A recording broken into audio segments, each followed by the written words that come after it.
The devil is a liar.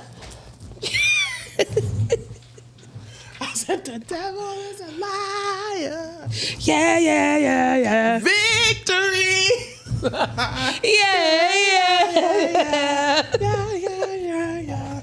Yeah, yeah, yeah, yeah, yeah, yeah, yeah, yeah. Woo! Give me water. I see your growth, think it's amazing. Always evolving on a daily. She got a smile that's contagious. Got hella joy, don't let them take it. Welcome back to the Real Joy Podcast. Today I have with me Jamie, the OG. OG is back. Yes. I told you I was going to see her since I love her so bad. Here she is. OG is back. OG is back in the building. So to start this episode off, we are going to read a journal prompt from, hopefully you got your journal. What are you doing? It's available. Yeah, what are you waiting for? What are you waiting for? Do you want to heal? No, I'm just kidding. Okay, so. Oh, really? Do you want to heal? No, do you want to heal? Like, do you? So we have the Real Joy Podcast journal, which is a healing guided journal. So we are going to do our prompt. So this says, What is one truth about myself that I've been avoiding? Ooh. Yikes. For sure. You go first. Okay. I can say, after doing my real talk, I believe. See, I don't even want to admit it. I don't even want to say it. You want to say it out loud? I think that I am a true self-sabotager. Is that a Yeah. Did I say that right? Self-sabotager? It's going to be a word today. Yeah, it's going Hello? to be a word. That's a word. Yep, it sure is. It's going to be a word today. It is. But yes, I think that I truly self-sabotage. Like, I get in my mind. I don't even have to see an outcome. I create the outcome in order to protect myself from what it can actually be. But how do you know? Right. So I just completely avoid things, or I just count myself out before I can even get in the room. Sometimes I don't even show up, and I just tell myself, you can't do that. And that's a lie from the pits of hell. So yes, that's my truth that I hate, that I've avoided about admitting, that I don't want to admit, but that I'm, you know how you just play things back, and I can be like right there. Like I see so many moments where I've been like right there. And then you're like, no. You know what? I'm not going to do it. This ain't it. Yeah. What if it was it? What if it was? You done talked yourself out And of I it. talked myself out of it. Yeah, and you done missed the thing. So, what about you? What is one truth about yourself that you've been avoiding? Oh, man. First of all, I think there's several things that I completely avoid. But to narrow it down to one, I think it is, like, I have no control over people's narratives, right? And I have a hard time really letting go from that. You know, like if I'm in a difficult situation or I had an argument or something with somebody and it didn't end well, I'm over here, you over there.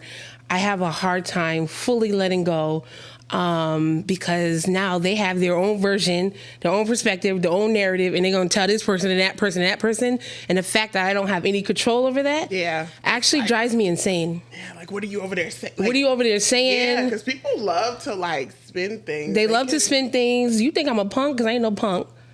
I have issues with that. I got to show you. I got to show you that I'm not a punk. I'm not no punk. Right? And you tell me a lot. Jay. You gotta let that go. That's like not you for cannot. us. That's not for us. You have no control. Somebody they're gonna come up with whatever they want to come up with is their narrative, and I can't do anything about it. And I know that, right? I really do know that. But actually, I have a hard time accepting that. You know it, but accepting I know it. that is hard. I have not gotten to that point of accepting it. Oh, that's real. So, yeah. We do talk about that a lot, but that's real. Yes. So today's episode is going to be on a mother's love, which I think is so like, ooh, just being a mom. I've only been a mom for 10 years. You've been a mom for 20 years. Yes. It is such a crazy ride. For sure. Absolutely. Yeah. Like, I was about to say journey, but I think crazy ride. Yeah. No, that's actually perfect. It's such a crazy ride. It's like a roller coaster ride. Like, Yeah, absolutely. from the age of like 0 to like 2, you're obsessed with your kid. They are the cutest thing in the world. Yes. You're like, mama, woo, yay. Like, you said it. Right. And then 2 to 4. It's a little rough. A little rough, a I little never tough. wanted to like Right, box out knuckle a up with the kid. But they make you want to like, Oh, for sure. right? Especially when they headbutt you in the head, something like that. just Yeah, do make your nose crazy burn. stuff. Like, Absolutely. and then I think from 4 to 7, you kind of get that, They're my- going to school. Yeah. Teeth are falling out. A lot of firsts. A lot of right? firsts. Like, Yes, so you're yes, like, yes. oh. Yeah. And then 8 comes. Ooh, yeah, 8 to 9. I would say 8 to 10. 8 to 10. Yeah. And my daughter is 10 right now. Ooh, baby. 8 to 10 is like, okay, so what I tell people now, 8 to 10 is like the pre-teen stages today. If we think about how advanced kids are and how things are so different, 8 to 10 is really like... It made them fast forward into, Yes, it's really like 11 to 13 now. Right. Because they're really not, like, in this age, they're not allowed to be, like, kids. Like, I feel like they would still be playing with, like, the little toy trucks and the dolls and stuff at this age. But there's no toys at this age. There's no toys. There's no toys. Yeah, I agree with that. iPad, the conversations that they're having with kids at school. It has actually forced us to have certain conversations with them. What? Do you remember last year, everything that I was going through at school with Kalani? Absolutely. Y'all, I was going to that school. This little boy was telling Kalani, I don't want to put this. He was basically commenting on her body parts in ways that third graders should not be commenting on their bodies. And it was very awkward. Yeah. It was very weird, but I had to start having conversations with her about her body and her knowing parts and putting words to things. And it was just so, to me, what felt like we would be having those conversations in like 5th and 6th grade. Right.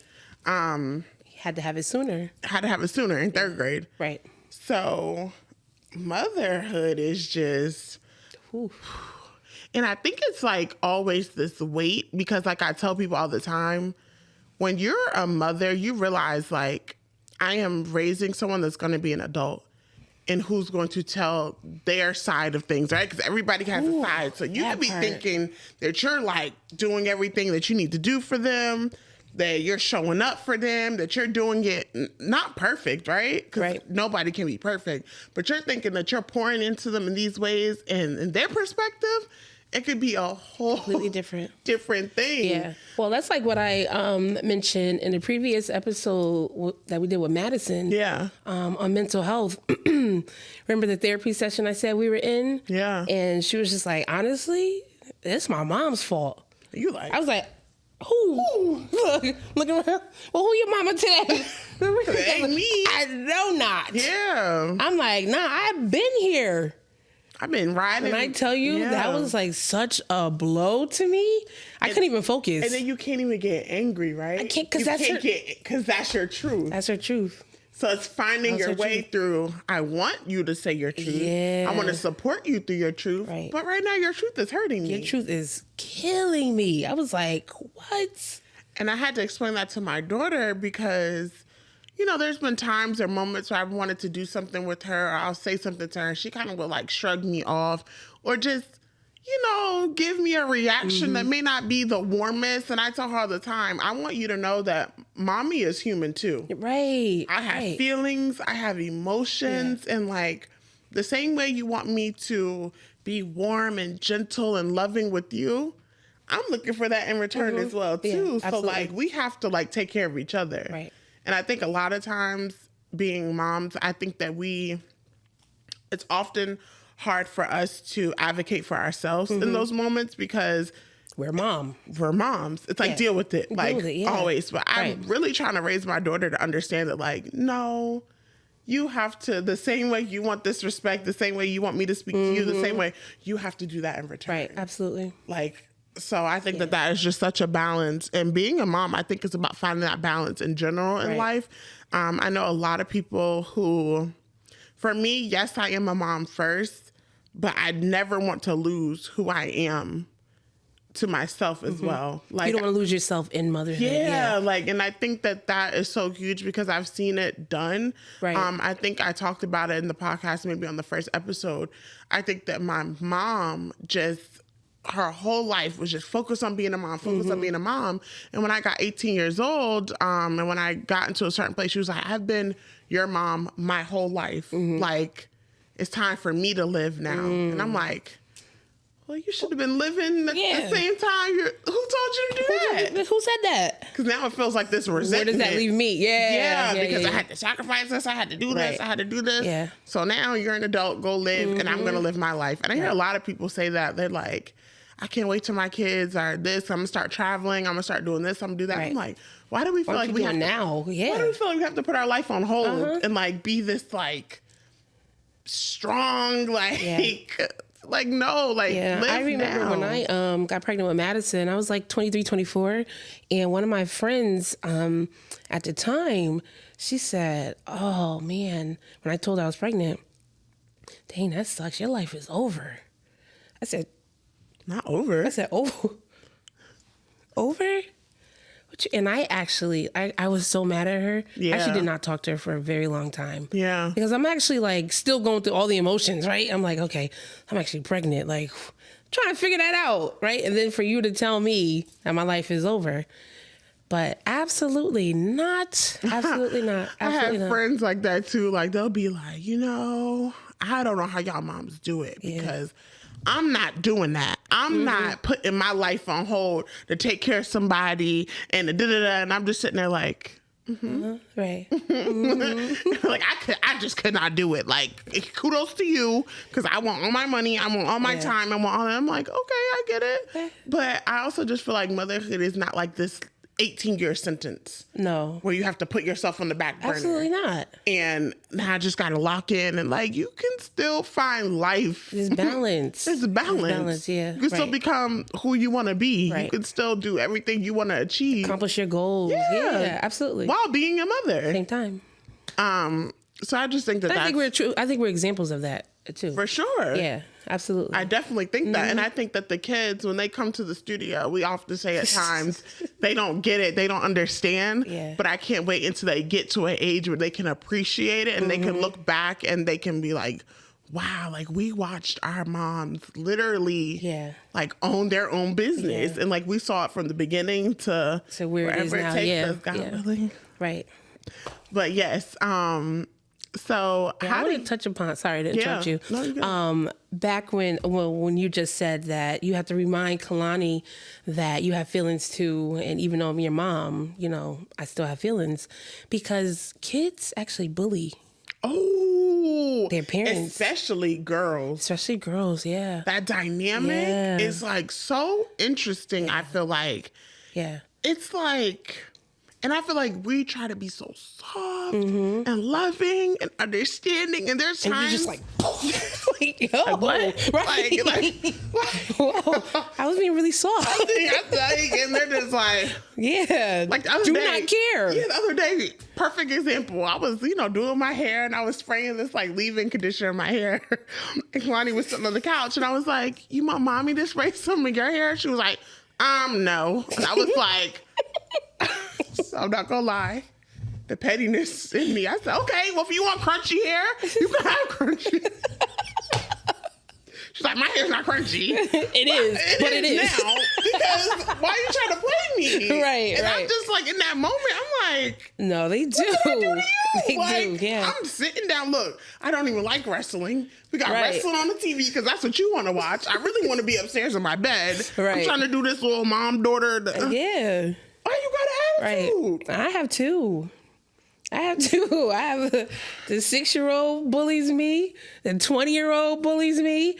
It's like, it's They really so soft. They're, As soon as you fix your lips to even say, "Oh, why are you talking to me like that?" You'd be like that. The tears, the sad face. or she'll just go in her room, and I'm like, walk away. I'm like, hey, yo. Right. No, that's a real thing. Kids actually bully Bully their parents. They do. Absolutely. People don't talk about it. These kids is bullies. They are. I don't care what nobody say. But It is.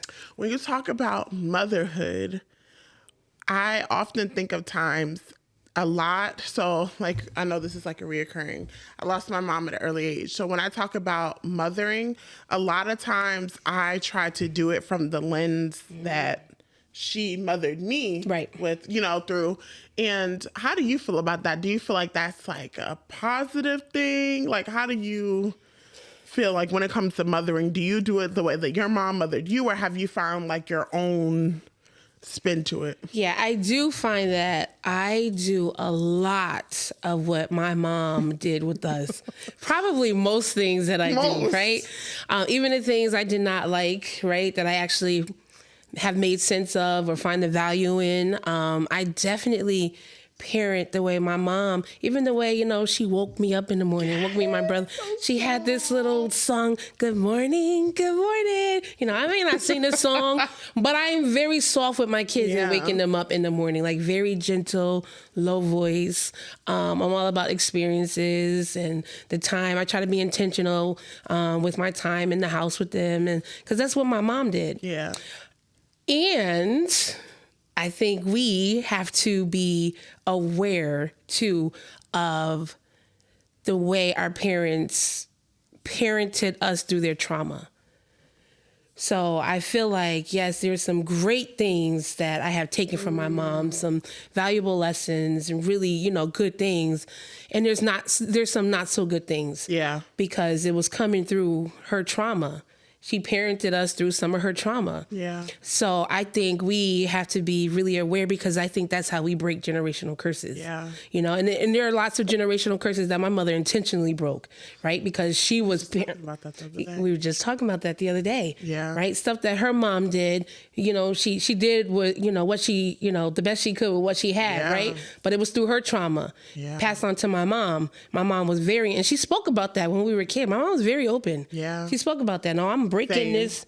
She said, I'm breaking this curse. She said, I'm on my knees every day breaking this so that you and your brother you're not going to do A, B, and C. Yeah. Right. And I look back to just my mom growing up. I always knew that my mom was a daddy's girl. Like her and her dad. And it's funny because then I became like that with my grandfather. Yeah. Like that was my... but I did not see her have this nurturing, loving relationship with her mom. I feel like a lot of things she did for her mom was out of obligation, but when she did for my grandfather, came from a place of love, or it came from a place of like she felt moved to do it. And it's so crazy now. Is that because how she was loved by both of them? I think so. I think that my mom embodied a lot of my grandfather's values and just who he was as a person. He was very strong. Like how I described my mom and how I described me, I can see that coming from my grandfather. He was a man of little words. He did not say much, but you could feel his presence when he walked in the room. Right. And yeah, so her and my grandma, I didn't see from my perspective of them having this like, oh, my daughter, oh, my mom. I could see that relationship with my grandmother and her other daughter, but not necessarily with my mom. And I think my mom was trying to heal that through being a mom to me. Yeah. Because my mom was the opposite. Right. So nurturing, spoke life into me, so I often wonder if she was trying to mother me while healing that with her and her, absolutely. So. I can relate to some of that. Yeah. And watching my mom's relationship with her mom, my mom adored my grandmother. Yeah. Like adored her. And my grandmother was a great mom. She was a great grandmother. But I have to say, my grandmother was a little weird with my mom. Yeah. It was a little strange. It's weird, right? It was a little strange. Like, for instance, remembering everybody's birthdays, and everybody would get, she did this lemon frosted cake. But when my mom's birthday came around, which was the week of Thanksgiving, don't change. How do you forget that? How do you forget that?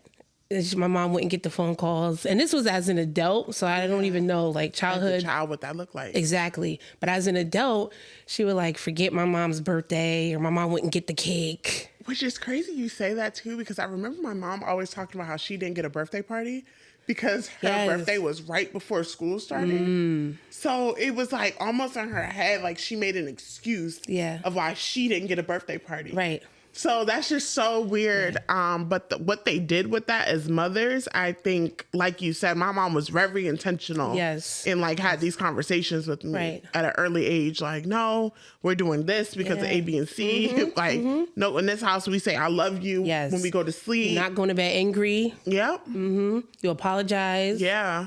Yeah. So I wonder if being a mom to us healed the wounds with their mom. Oof. I think part of it, well, from my experience, I think part of it. But when my grandmother was transitioning, right, and my mom became her caretaker, I can also see my mom still searching for answers in that, and the way she cared for my grandmother, like she went over and beyond. I think still trying to look for that, like I said, remember, my mom adored my grandmother. Yeah. And I saw it in her caretaking too, like went over and beyond. But I saw it through a lens of like still searching for that acceptance or appreciation or whatever trauma happened at whatever age, that showing up a little bit too. And still wanting my grandmother to say something, even through her transitioning, that my mom wasn't hearing. Wow, that's powerful. Right? And it's just like, so watching this was very interesting from my perspective. And then hearing my mom talk to me about her, journey with taking care of my grandmother and whatnot, and how she felt versus her siblings and the way, all of that. It was just like, that's powerful. Yeah. Yeah. Because I often think at times, me as a mom and how I go about things, and you probably hear me say this all the time, I compare myself to me being my mom and Kalani being me. Because it doesn't help that the little girl looks just like me when I was her age. And then I just feel like because I've embodied my mom's spirit and everything about her, I'm just like, oh, like it's such an interesting dynamic, I would say, because I feel like I have used that energy of grief and everything with my mom to kind of recreate what I had with my mom, with my daughter. But then I often wonder in times, am I putting too much weight on my daughter and that relationship to like be this thing that helps, you know what I mean? I just feel like in times when we're doing things, we feel like it's like a positive, but like at the end, right, when she becomes an adult, she's gonna have her perspective, and I wonder what that's gonna look like. So do you feel like there are parts from the way your mom parented you that you were trying to heal, and does that show up in your parenting? Yes.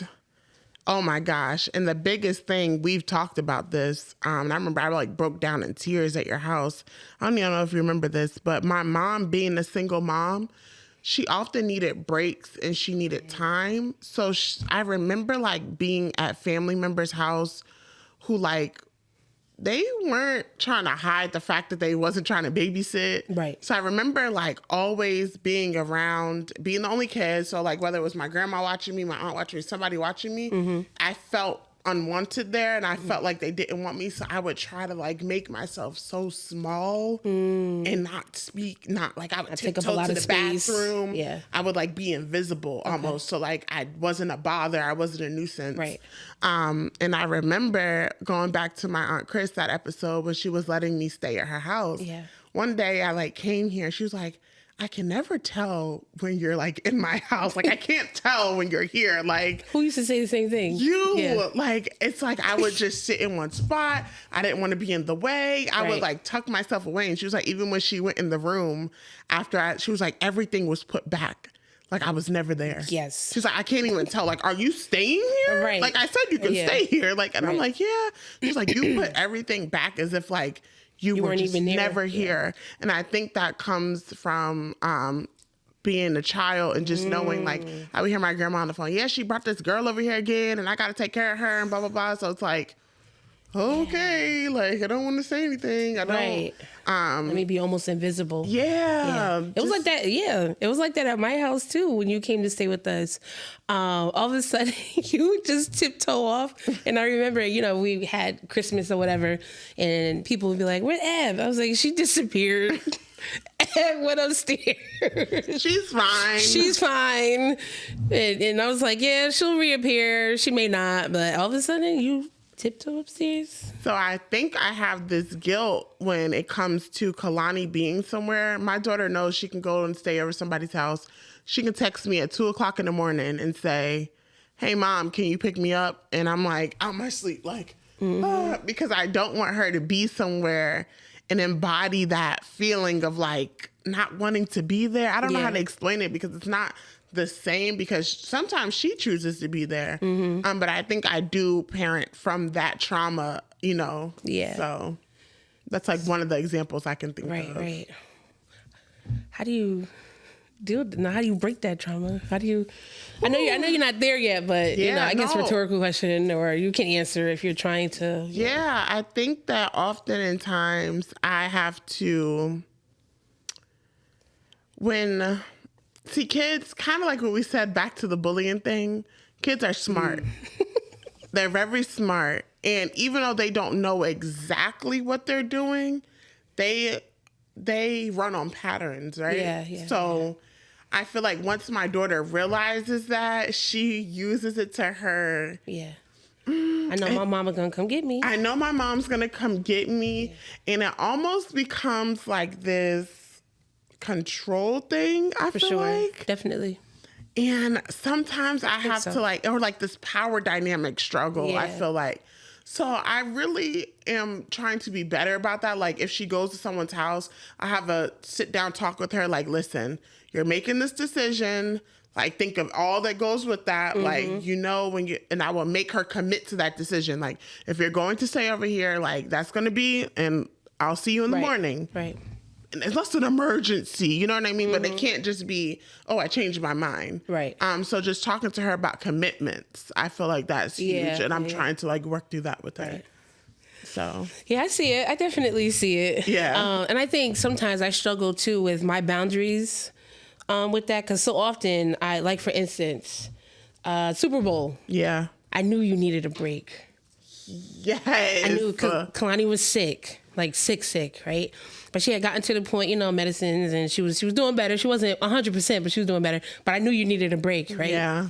And so I was like, oh, I'm going to this Super Bowl party. I'm bringing my kids. You want Kalani to go with me? I was like, yes. He was like, yeah, da-da-da-da-da. And Kalani was like, oh, I'll think about it. And so I was like, all right, I'll call back in a couple hours. Kalani was like, she decided not to go. I wanted to say, girl, pack her up, send her downstairs, and tell her, let's go. She's going. But I knew you would struggle. I also knew you would struggle with that. Like you would not have been able to relax in peace the way you needed to, right? If you would have made her go, because you would have been worrying about how she's acting, which would have been impacting. You would have thought she would have impacted my fun or the other kids' fun. Yeah, I get it. So that's a struggle, I think, from my perspective, because I'm like, she will be. Pack that girl up. She's gonna be okay. Send her downstairs. She'll be fine. You get some sleep. You get some rest. Do some makeup. Whatever you need to do. Do some makeup. For sure. Right. But it is tough. Yeah. It is tough. Yeah. But I think that, like anything, finding the people who get you, right? Right. Like I feel like motherhood and the journey of motherhood, there's so many ways to mother. People have their things, but I feel like finding your group that you can identify with, that can validate you. I think that has been huge because I feel like we often at times, like we can joke together in the same manner that I probably wouldn't call another friend and say that to. Right, like, girl, my daughter, I'm about to knuckle up with her. Somebody says, oh my God. No, it's like, girl, I would never. Like, oh, like I know I'm not gonna hit her. You know what I mean? But just being able to like find that people, person that that you just resonate with in that. Yeah. And I think that is really what helped you through the journey, the crazy ride of motherhood. Right. Absolutely. Because this is like, I always tell people, this is the hardest thing I've ever had to do. And you can't stop. It doesn't stop because we have a lot of responsibility, right? We can either do totally right by our kids or totally wrong. Either way, you think you're doing the right thing, but you're not doing. Then they get older, and you're like, "Wait, what happened?" Because I thought I was being really intentional, and you don't have any more control. It's like, oh wow, all of that is like on us, right? And it's that every day that thought process is here. And I remember talking to someone about it. I think an older woman, and we were talking about motherhood and everything, and she said something that resonated with me so much, and it was just like, okay. She said, you know how I know you're a good mom? Because of how the thought process of you being a mom. So you're actively thinking about how these things are going to affect her, your decision making. You care about the ending goal, and you mother from that viewpoint. Right. And I was like, you're right. Right, the validation. Yeah, you know, because like, first of all, the fact that you understand this, I feel like I was alone in that. Yeah. Because I feel like a lot of people like to act like they got it all figured out. Oh, yeah. And they cut their kids' sandwiches and stars and their strawberries and smiley faces and stuff. And to some people, that's what motherhood means. And I'm just like, put all the energy into that, Yeah, and to some people, that's how we weigh it, right? Like everybody has different. When we talk about values and morals and being ethical, that's loving on people, being good to people. What am I teaching you? How am I cultivating you to be a human that's going to be out here taking care of folks, who's going to love God, who's going to make sure that you're so. Do you remember what I always say about my kids? Yes. That at the end of the day, you want to teach your kids how to love people, how to love on people. That is your biggest, that's how you know that you have been a good mom. Because right now you're just teaching them how to love people. Yeah. Yep. How to love people and be a good human being. Yep. That's your their career path may be one thing, they may be this, but are you a good person? How are you loving? How do you treat people? How do you treat people? How are you loving on your neighbors, your family, each other? How do you show up in this world? Exactly. I want my kids to be good human beings when they leave my house. Yeah. This is such a good conversation. I feel like it was so needed. Yeah. I hope that this validated a mother out there. There's no perfect way to be a mom. No, especially when you have, I don't want to say especially, but when you have multiple kids. Yeah. You have to parent differently. You have to love them differently. And it's just like, wow. And they don't understand that because they're looking at how I deal with Max, or Max is looking at how I deal with Madison versus Marley. And they don't understand that you three are completely different. And I have to pour into you all I do. Yeah. So it's hard. But we do the best we can with what we have. And I think we have to be, like we say all the time, be really intentional about breaking curses. Yeah. When curses get passed down and down and down and down. And you look up and you realize, oh, this is that. It's like, It's like, ooh, that's me. Mm-hmm. Right. And so, but yeah. What would be like your piece of advice that you would leave to a mother who's watching this, who often at times feels like how we're feeling, like maybe like, I know you had the podcast that you are doing with your best friend called Bad Moms or whatever. Yeah, Worst Moms Ever. Worst Moms Ever, yeah. So what would be your piece of advice for a mom who feels like the worst mom ever? Yeah. What would be like your takeaway? My biggest piece of advice is don't forget to give yourself grace. We give everybody else grace, but we forget to give ourselves. Yeah. We forget to remind ourselves that we're human. We're not perfect. I really have to give myself a lot of grace. Yeah. And just say, Jamie, you have feelings. You're human. You did the best you could in this situation, or do things a little differently next time, reflect, right? But definitely give yourself grace. And I'm going to steal yours and say, find your person. Find that one person that you can call, like, you know, like my childhood best friend Chanel, how, you know, when me dealing with Madison and some of her things that she has going on, and she just gets it. Yeah. And there's no judgment. That's Yeah, lock in and find your person. find that mother, find that person, and just completely lock in. Because there are days you're gonna call that person, and you want to say, I want to box out so badly today, and they're just gonna be like, "Yup, that was me yesterday, girl. I get it." No, that's your child. You just have to be like, I know that. Or girl, bring them kids over here. Find your person, definitely. Yeah. What about you?